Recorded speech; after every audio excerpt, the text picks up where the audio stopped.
नमस्कार। स्वागत है आप लोगों का यूट्यूब चैनल पे। आज हम लोग सूर्य और बुध के योग के विषय में जानेंगे। देखिए, सूर्य और बुध का जो योग है, अगर पराशर ज्योतिष के हिसाब से देखें इस योग को, तो इस योग को बुधादित्य योग की संज्ञा से नवाजा जाता है। देखिए, ये जो सूर्य बुध का योग है, ये अगर पराशर की भी बात करें तो पराशर में भी ये योग जो है वो कुछ एक विशेष परिस्थिति में ही ज़्यादा शुभ परिणाम देता है।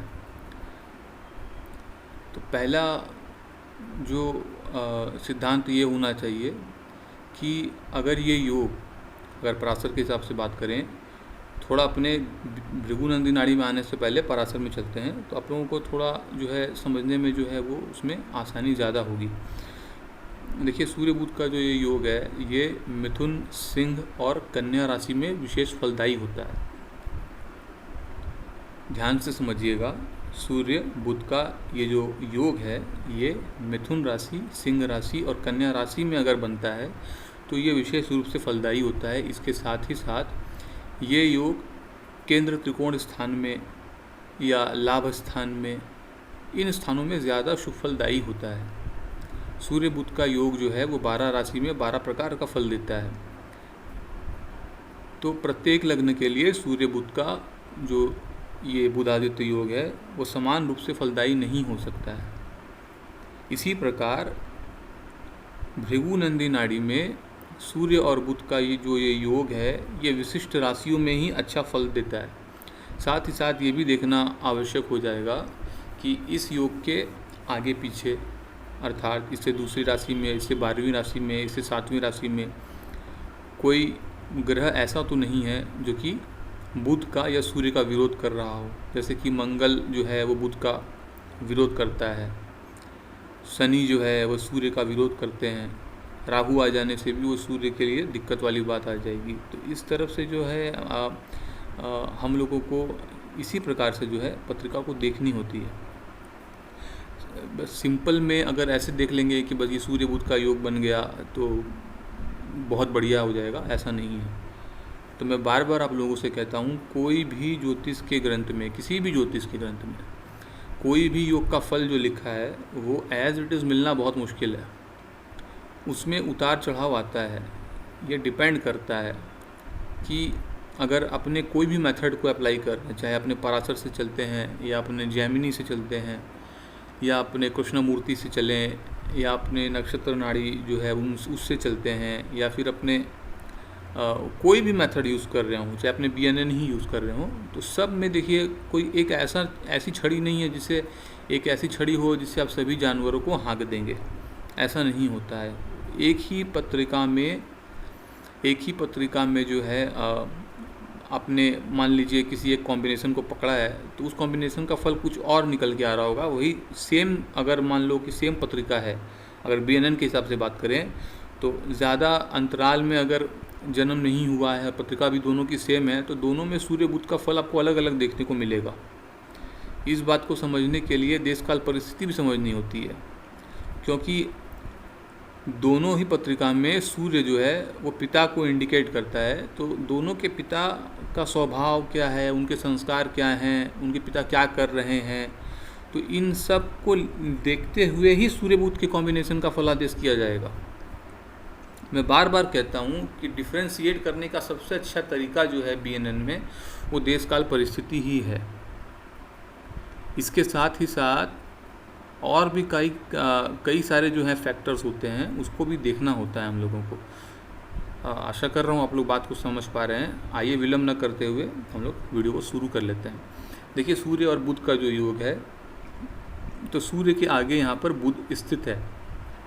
ऐसी स्थिति में क्या होगा कि पिता जो हैं वो, उनके ऊपर जो है ये मरकरी का जो कारकत्व है वो असर करता है।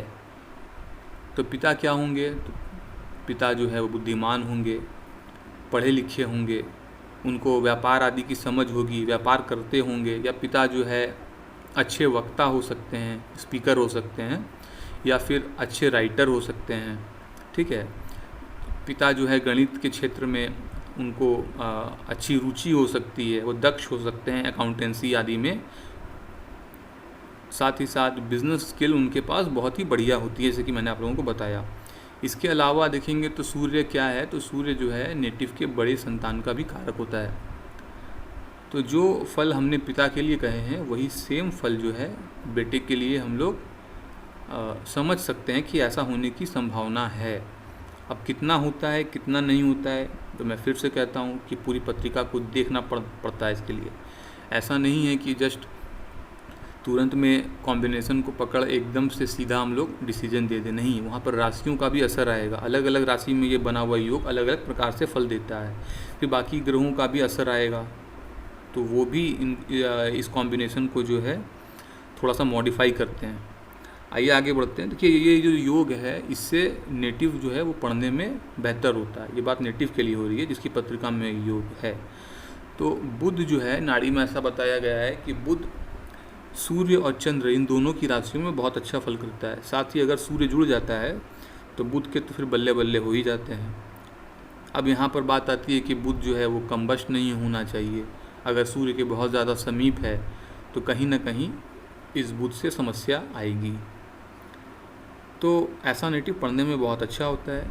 और मंगल और बुध जो है वो सबसे यंगेस्ट सिबलिंग का कारक है, तो वो सूर्य से निकल के आगे बढ़ा है, सूर्य से मिलकर आगे बढ़ा है। तो ऐसे नेटिव की जो छोटे भाई बहन होंगे तो वो जो है उनका समाज में रुतबा होता है, वो किसी सरकारी पद पर हो सकते हैं, सरकारी नौकरी में हो सकते हैं, ठीक है। तो इस कारण से उनका मान सम्मान आदि जो है वो बढ़ता हुआ दिखता है।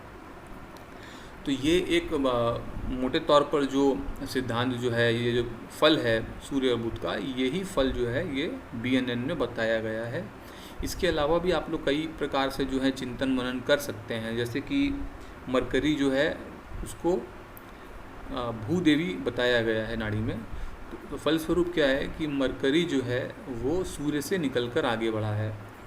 तो ऐसा बोल सकते हैं कि नेटिव को सरकार के द्वारा ज़मीन मिलने की संभावना है, ठीक है, या फिर नेटिव की जो ज़मीन होगी वो सरकारी जो स्थान होते हैं उसके आसपास होगी, ऐसा बोल सकते हैं। इसके साथ ही क्या हम लोग बोल सकते हैं कि पिता के पास में ज़मीन है, ऐसा हम लोग बोल सकते हैं, ठीक है।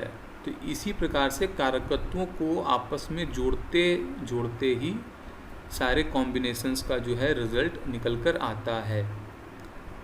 नाड़ी में यही चीज़ मुख्य है, इसकी खूबसूरती ही यही है कि आपको किसी भी योग को याद करने की आवश्यकता नहीं है। आप बस उनके कारकत्वों को जोड़िए, चिंतन कीजिए और उसको पत्र पे अप्लाई करने की कोशिश कीजिए। अगर सिद्धांत आप सही से लगाएंगे तो यकीन मानिए इसका रिज़ल्ट आ ही जाता है। किसी पत्रिका में कम, किसी में बेसी, परंतु आता है। अब कहीं पर अगर सिद्धांत अगर नहीं लगता है तो वहाँ पर डेफिनेटली कई सारी चीज़ें होती हैं, उसको फिर बाकी मेथड से भी अपने देख सकते हैं। ऐसा नहीं है कि BNN अगर मेथड है तो इसका कोई यूज़ ही नहीं है, इसमें तो लगन ही नहीं है। लोग ऐसा बोलते हैं कि एक ही समय पर 2 घंटे में मान लीजिए, या मान लीजिए एक ही समय पर तो बहुत से लोग पैदा हुए होंगे, तो सबकी पत्रिका क्या एक ही होगी, सबका तो फल अलग अलग होता है, बिल्कुल अलग अलग होता है। तो वहाँ पर देश काल परिस्थिति भी कार्य करती है, स्थान भी कार्य करता है ना। तो ये सारी चीज़ें जो हैं वहाँ पर कार्य करती हैं। तो जैसे कि पराशर है, जैमिनी है, या कृष्णमूर्ति है, या मान लीजिए लाल किताब है, ठीक है, कस्पल इंटरलिंक थ्योरी है, इसी प्रकार से BNN भी एक मेथड है।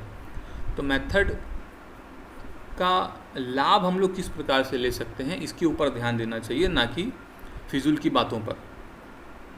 अब मोटे मोटे तौर पर रिज़ल्ट आ जाते हैं। कभी अगर ऐसा हो जाए आपके साथ में कि आपको जो है आपके पास में जन्म का समय सही नहीं है या डे सही नहीं है आपके पास में, तो BNN वहाँ पर आपको बहुत अच्छे से नेटिव के की लाइफ के बारे में अच्छी खासी जानकारी देता है, और जो काफ़ी हद तक सटीक बैठ जाती है, ठीक है। तो आज के लिए इतना ही। मिलेंगे अगले वीडियो में जो कि सूर्य और गुरु के विषय में होगा। आप लोग अगर अभी तक आप लोगों ने चैनल को अगर सब्सक्राइब नहीं किया है तो चैनल को सब्सक्राइब कर दीजिए। साथ ही साथ वीडियो को लाइक और शेयर करना ना भूलें। वीडियो आप लोगों को कैसी लग रही है कमेंट में ज़रूर लिखें। धन्यवाद।